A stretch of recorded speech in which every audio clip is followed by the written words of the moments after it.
Sizga shu aksessuarni yasalishini bepulga o'rgataman. Evaziga menga obuna bo'lib, videoga layk bosib qo'yasiz.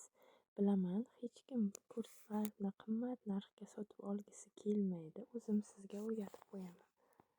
Bizga shunaqa ikkitalik temir obodok videoda ko'rsatilgan temir osnova kerak bo'ladi va Y700 kiligimiz kerak bo'ladi va sim, toshlar, amburlarimiz kerak bo'ladi.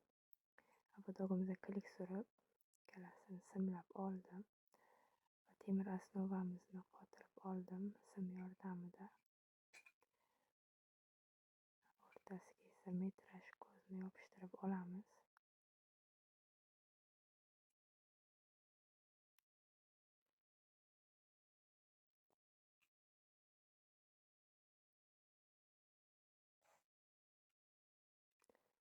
Endi esa kilik surib toshlarni yopishtirib chiqamiz.